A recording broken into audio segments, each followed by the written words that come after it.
हाँ, बस रात में नींद नहीं आती है, सुबह उठा नहीं जाता है, पढ़ाई करने का मन नहीं करता, पर अंदर से बहुत खुद को गिल्टी फील होता है कि चलो बैठ के पढ़ लेते हैं। बिल्कुल रुचि ही नहीं आ रही है पढ़ाई में, लगता है कि एक बार मोबाइल में देख ले, कहीं व्हाट्सएप पे दोस्त का मैसेज ना आया हो।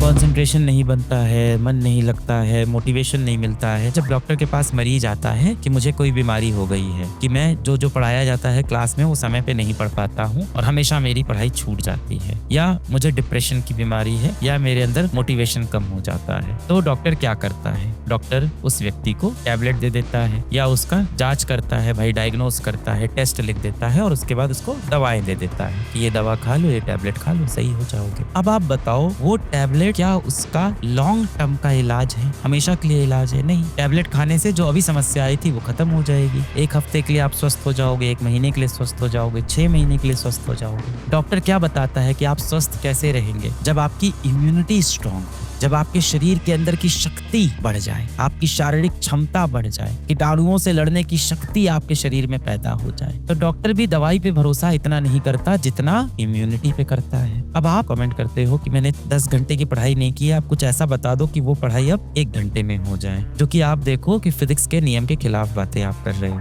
कि वो 12 घंटे की पढ़ाई नहीं की, कुछ ऐसा दे दो 1 घंटे में। अभी मुझे कोई एक टैबलेट दे दो कि मेरी जो परेशानी है उसका हल निकल जाए। हो सकता हो आज मैं ये चीज कर भी दूं और भविष्य में आपको और बड़ी बीमारी लगेगी, आपको किसी चीज की लत लग जाएगी, आप परेशान हो जाओगे, जीवन में गुमराह हो जाओगे। जिस तरह से डॉक्टर के पास जब 4th स्टेज कैंसर का मरीज आता है तो डॉक्टर भी परेशान हो जाता है, तो वो स्टेज अपनी मत आने दो। डॉक्टर क्या बोलता है? अपनी इम्यूनिटी को बढ़ाओ, अपने शरीर की शक्ति को बढ़ाओ। आपको अपने शरीर की शक्ति बढ़ानी है, अपनी क्षमता बढ़ानी है, अपनी जड़ें सही करनी है। ये जितनी भी दिक्कतें आपके आसपास, आपके अगल बगल है, इनको यदि आप 1-2 दिन के लिए हल कर दोगे तो ये 2 दिन बाद वापस आपके जीवन में आ जाएंगे। आपको इन दिक्कतों को जड़ से सुलझाना होगा। अब सवाल उठता है, जड़ से कैसे सुलझेगी? पहली बात तो दिक्कत ही क्या है? ठीक तो चल रहा है जीवन। हाँ, बस रात में नींद नहीं आती है 2-3 बजे तक, सुबह उठा नहीं जाता है 10 बजे से पहले, खाना खाने का मन नहीं करता है, फास्ट फूड बहुत खाते हैं जिससे हमेशा पेट में दिक्कत होती है, तबीयत खराब रहती है, पढ़ाई करने का मन नहीं करता, पर अंदर से खुद के अंदर बहुत खुद को गिल्टी फील होता है कि चलो बैठ के पढ़ लेते हैं। पढ़ने बैठो तो बिल्कुल रुचि ही नहीं आ रही है पढ़ाई में, लगता है कि एक बार मोबाइल में देख ले, कहीं व्हाट्सएप पे दोस्त का मैसेज ना आया। व्हाट्सएप खोला, किसी का मैसेज आया था, किसी अनजान व्यक्ति से चर्चा करने लग गए और आधा घंटा निकल गया, फिर लगा पढ़ाई करनी चाहिए,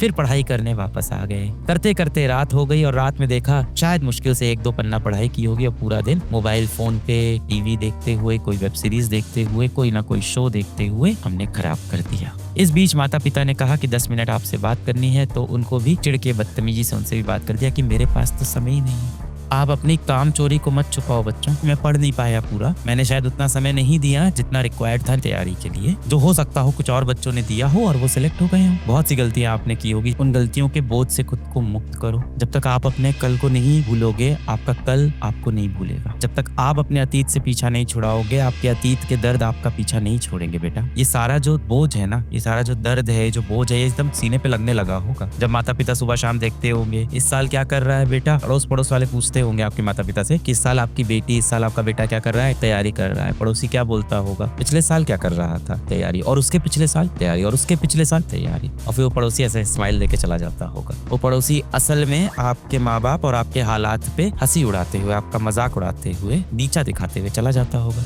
कुछ गलतियां आपकी रही होंगी, कुछ गलतियां आपकी नहीं रही होंगी। कितने बच्चे ऐसे होंगे जिनकी ऐसा हो कि 2-3 महीने तबीयत ही खराब रह गई, हेल्थ प्रॉब्लम आ गई। किसी घर में ऐसा होगा कि शादी बढ़ गई, किसी के यहाँ ऐसा होगा कि मेंटल उसको प्रॉब्लम हो गई। तो बहुत सी अलग अलग दुविधाएं होंगी, पर आप अपने कल के बारे में अब परेशान मत हो। जो दिन भर आप घुटते हो, दर्द होता है, आपको जो परेशानी होती है, आप अपने बीते हुए कल को लेके अब परेशान मत हो बेटा, क्योंकि आप अपने बीते हुए कल को अब बदल नहीं सकते हो। अपने बीते हुए कल को लेके बिल्कुल परेशान मत हो, क्योंकि आप अपने बीते हुए कल को अब नहीं बदल सकते हो। अपने आने वाले कल को आप बदल सकते हो। आने वाला कल आपके हाथ में है, आपकी मुट्ठी में है, उसको आप बदल सकते हो। और यदि आपके आने वाले कल में सफलता है तो आपके बीते हुए कल में क्या हुआ ये कोई नहीं पूछेगा आपसे। एक बार बेटा आपने निकाल लिया, या एक बार आपने अपना लक्ष्य पा लिया, जो भी आपके जीवन का लक्ष्य है, एक बार बेटा आप सफल हो गए ना, आपसे कोई नहीं पूछेगा कि आपके बीते हुए कल में आप क्यों असफल थे।